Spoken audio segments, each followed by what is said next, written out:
Hey, what's up guys on YouTube? Thanks for watching my other videos. Even though my video got in a little bit mess. If you see a picture not moving, that is because I'm doing an audiobook today of my stories that I've written. And I hope you enjoy them because they're really romantic stories. Snowy and the Great Dragon Other Stories by Urban Kumar. Chapter 1 Golden Great. A long time ago in one of the Aleutian Islands of Alaska, there lived a beautiful white horse and a beautiful white hooves. Her name was Snowfeet. She lived with her mother and father in an old cave. The cave was not so big, but they had the things the three of them needed to survive. They had cupboards with carrots and mats made out of grass, and other things they needed to survive. The cave had no doors, so it was easy to say that someone could walk right in and kill them. But on this island, no humans had ever come. There were only the only ones on the island. For breakfast and lunch, and dinner, no dessert. They had non-cooked carrots. They had candles and torches for light. After dinner, the three of them lit the fireplace, put their sleeping mats next to the fire, and huddled. They all said goodnight and went to sleep. Chapter 2 Far away, Snowfeet and her family sat peacefully for hours, and then that moment blacked out. Two men entered the cave. Like I said before, no humans had ever entered this island. So how did humans enter this island? They were close to Snowfeet and put her in a hay bag. She got sent all the way to a terrible farm in Fresno, California. The horses were put in pens that only had an ounce of water to drink. They were not allowed to be released into the open air. If the horses were bad, they were tortured for 4 hours. The next day, the horses were being prepared for the horse race. The horses raced without a jockey, but they were trained for hours. There were 10 horses in the race. The 5 that win are free from the farm. The other 5 horses will lose will be tortured for 5 hours instead of 4. On your marks. The race starter said, "Get set, go!" Snowfeet was not very fast, so there's a chance she might lose. She tried her best, but lost the race. She was tortured for hours. Chapter 4 The Bad Escape. At the night, Snowfeet refused to sleep. She's trying to escape. She picks up a 20-pound hay block and put it on her back. She has to be heavier. She managed to break the door. She ran to the entrance of the farm. She almost escaped, but she got caught. She was sent back to her pen when they were whipped, and with a whip for 8 hours instead of 4, and was handcuffed on both sides of the legs and was left there for the night. Chapter 5 One person to save the day. While the horses were being tortured the other day, a little girl, 10 years old, named Fawn, saw them and recorded how the horses were being treated badly. After she was done recording, she took the bus to Sacramento to her house. She told her parents how terrible the farm treated the horses. She's not a strong girl, but she's good at hiding and sneaking. Her parents told her she could take Toby out of the farm, and after that, her parents will take all the horses out. Fawn sneaked into the farm in the middle of the night, and while every worker was sleeping in the farm house. She went to Snowfeet's pen and said, "Hello, I'm going to take you home." "Where do you live?" she figured. Inspector. Right now, Fawn was writing Snowfeet for hours. After Fawn's parents, she decided to. After Fawn's parents decided to take care of the innocent horse in the terrible farm. They called the police, and the police took everyone to the farm to court. The court decided instead of jail for life, they were for the accused. He decided to give them all death penalties for their animal abusing. And their big house, it was changed to the Fresno Mayor's house. Chapter 6 The Beautiful Bond. After riding for hours, the two friends were very tired. They found a perfect hill spot. They laid leaving a mat and a little fire for dinner. Fawn was supposed to eat cooked carrots with Snowfeet. To her surprise, it tasted good. In fact, it tasted awesome. After dinner, they sat together and watched the sun set to the glaciers. After that, they went to sleep. Chapter 7. Home Sweet Home. The next day, Snowfeet was going home. She ran for miles and on end without stopping. He was almost there when she went there. She saw his mother and father tied up. The kidnappers will accept the death penalty. They said that before Chloe's parents, she was going to kill her first. He was about to shoot her. Then Fawn stopped the bullet before it hit Snowfeet. She got seriously hurt from the bullet. There are no hospitals, so there's a chance she might die. Snowfeet got angry, charged right at the kidnappers. The beautiful horse could also be very strong. She picked up the kidnappers and threw them in the cold 35,797 feet Pacific Ocean. They tried to escape, but they drowned. Snowfeet untied the parents and hugged them. They went to see if Fawn was alright. Like I said before, the island had no hospitals and the bullet hit her heart. Snowfeet had ran towards her as fast as she could, but it was too late. Fawn had passed away. Even the parents were upset. She was a good hoodoo who did something that no one else had done. The 3 horses helped her funeral in the snow.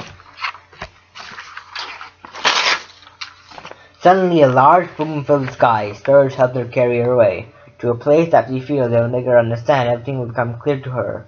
Everything she'll feel will disappear. Chapter 8. The Only Treasure. After the spirits, the family talked and celebrated Snowfeet's arrival. For dinner, they had everything with carrots. The first time they had dessert, they had carrot cake, carrot ice cream, and carrot cookies. Also, it was Alaska's 40th anniversary. There were fireworks bursting in the air. It was amazing, and the family ended the day and lived a good life. The end for the story. Now I'm going to read you about my second story, Alaska. Once upon a time, there was a dog named Alaska. He lived in Alaska with the rest of the family. He and his family had to have a pretty jovial life. One day there was a huge blizzard. The father had given his life to his son, save his son. Alaska and his mother went to the US-Canada border. He had to say goodbye to his mother because she is old and hardly can walk. Alaska ran for days non-stop after running. She finally reached Seattle. It is hard for him to find a home. He heard a alarm train stopping. A family of 4 came out. "Excuse me," Alaska asked. "I wonder if you could give me a place to stay." But they ignored him. Alaska sat there sadly. The lady from the family decided to came in the family's home. The family was huge and had great view of the Puget Sound. Alaska slept in the attic. When he woke up, he saw the sun rising in the sound. Alaska had to wherever his family went. Since the sounder trains does not allow place for the leech, they had to miss the 8:25 train to buy a leash for Alaska. They had to run before the train because after this train and train switched directions, they got on the train on time. Alaska liked the comfortable train ride. After sitting in the train for a long time, the family reached their stop in Everett. The kids went to school and the mom went to her art shop. And dad went to a Boeing factory. Alaska was told to wait inside for hours. Suddenly, Alaska saw a guy shoplifting. He ran after him, but the hot sidewalk made his heart fall tired. Then he saw a skateboard. He rode and caught the shoplifter. He tripped over him, and the shoplifter went to jail. Alaska's face was from child times. And Alaska joined a Dana, but he talked about his life. The next day, he was kidnapped and put in a terrible zoo. But a miracle happened. A family rescued him and took him home. He made a new life in his family. His life may not have been a happy one, but it turned out to be into a peaceful one. They all lived happily ever after.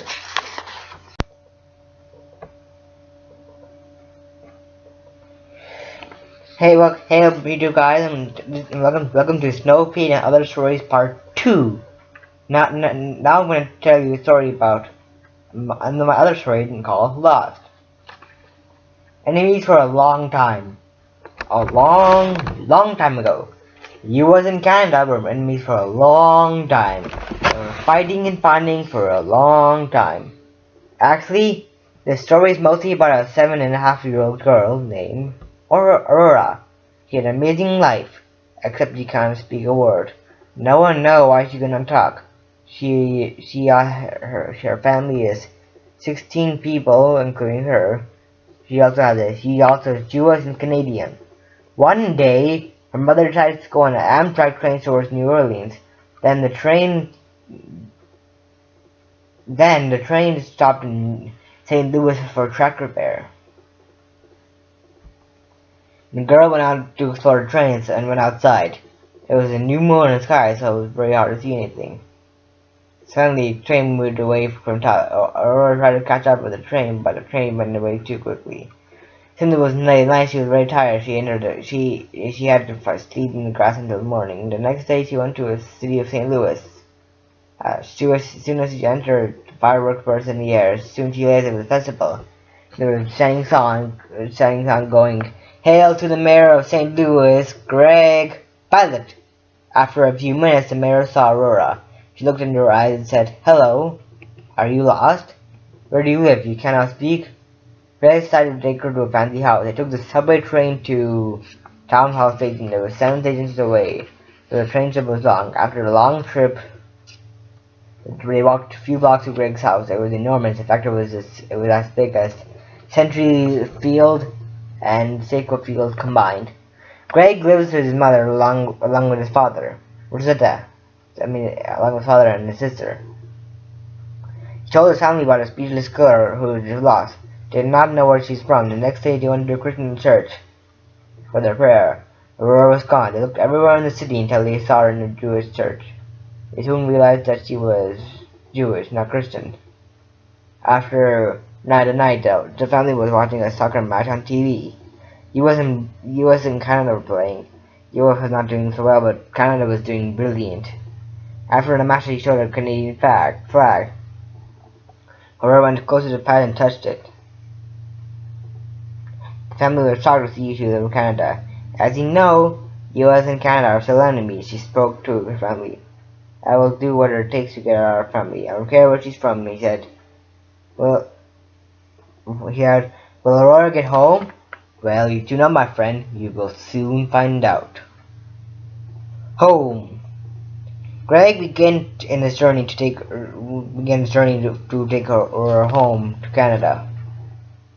This is probably the scariest thing anybody could have done, taking someone to an enemy country with no passport or visa. He took the train and to the border of the country. There was the usual guards holding guns. Greg rang the non-electric doorbell. "Hello?" Guard said, "Why do you want to enter? I want to get this home." "You can't enter without a passport or a visa." "I don't care. I'll do anything to get her home. She's only 7.5 years old and alone in a strange city in a strange country. So what if I'm an American? I don't think it's allowed to let anybody in with a visa or passport," the guard said. "But since you're doing a great deed, I really respect you. You can come in." The doors opened and they entered. For hours they've been walking. There was no town near. After walking for a long time, they saw the town of Edmonton. I think we should find a hotel for a night. At first they had a restaurant. The waiter had to make the waiter get burgers and fries. Then they stayed in a hotel in the night. The next day after breakfast, they went straight to the police. He asked for my help to get Aurora home. He gave a newspaper on the media. He was very kind. He walked him down our journey. Along the way, he told everybody on TV that this guy is a kind person and not die. His voice was also put on YouTube so everybody can listen. He hoped that the people could listen to his voice. After a few miles, they left Edmonton. Since they were really tired of walking, they decided to rent a car. Found a nearby budget, or the car service. and rented the car for 2 weeks. He rented a Toyota Camry hybrid. He drove until they realized they were in the middle of the forest. They were in a green hedge forest.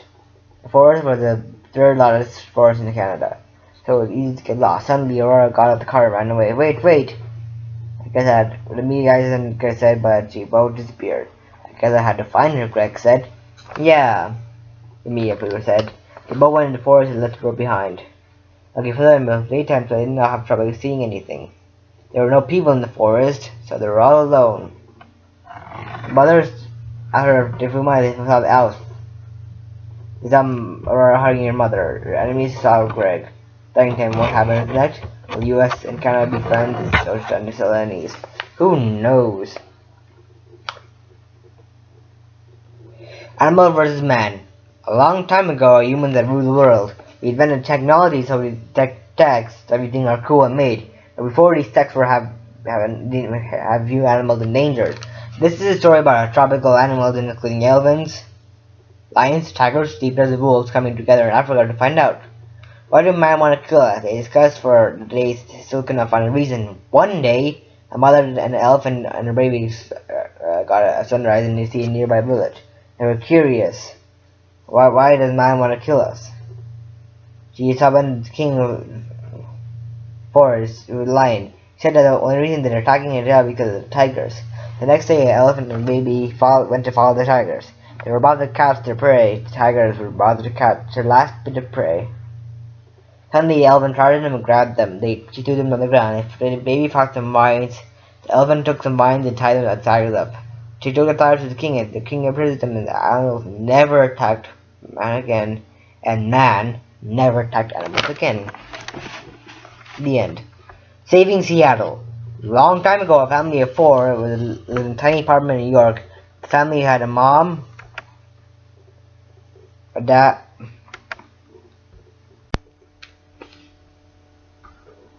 Hey, what's up guys watching? Welcome to Snoopy and Other Stories Part 3. And I'm going to continue on. Saving Seattle. Long time ago, when a family of four lived in a tiny apartment in New York. The family had a mom, a dad, two beautiful daughters. The mom was named Ariel, the dad was named Eric. The daughters were one is 9, one is 11, was Bella and Aurora. They were just moving to Seattle because they heard it was a pretty nice city. Since they had so much stuff they had to buy a bus-sized RV, they were on the road. They were on the road 5 days. After a long drive, they finally reached Seattle. It was dirty and polluted. They finally found a good house. Thought the house would have a good view of the Seattle. But they were wrong. The next day, the parents started a new job. The kids went to school. The kids went to Seattle Elementary School. The dad was a light trailer owner from 11 a.m. to 3 p.m. And mom was a dad teacher at the University of Washington. At work during lunch, Eric called the city council. Hey, I was wondering why Seattle is so polluted at this time, asked Eric at the phone. Well, we have discovered that a group of bad guys who polluted the sound murdered us was the mayor and signed to sign a law to workers who pollute the city, said one of the councilors.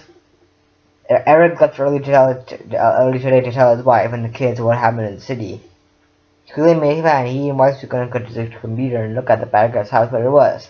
Okay, we're going to the bad guy's house. You stay here, okay? We should be back in by an hour. Parents went to the bad guy's house. They knocked on the door. And the door opened. A big hairy man with a mad face was standing in front.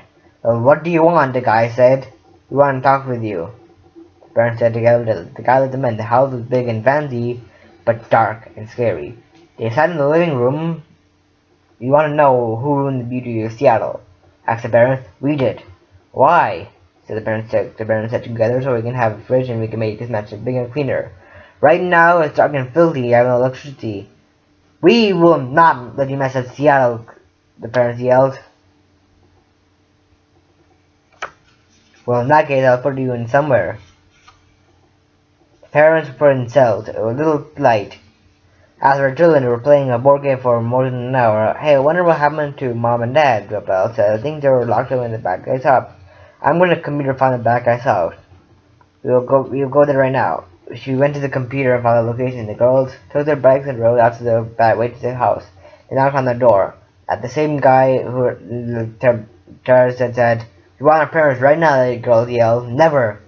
Your parents are in prison for insulting me, and I'm afraid you will have to do the same to you." Ah! The girls screamed as they were tied up in gags and chains, and were thrown in one cell. They tried to get out, but they had three big locks. The girls sat there crying. Then Aurora had an idea.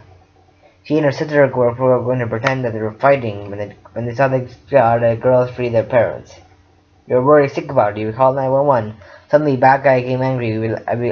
Now I have to kill you girls," the bad guy said, very angry. He got a knife while the side of the girls, but the police came and arrested him. He was put in a prison team to destroy all the cells in the house. Do you know what happened in the story, Queen? Of course. Of course you would. Otherwise you would never have looked up the story. Anyway, the city was cleaned with the bear sign of the new laws. First, that no cars allowed in Seattle, only electric buses, electric trains, and bikes. In the places that there's a trash can, there must be a recycling can next to it. And last but important, if you litter, you will pay a $1,000 fine. Seattle may seem nothing to care about, but it's the crown jewel of Washington. If you look at it, it looks as pretty as New York and LA combined. Anyway, that's all for today's story.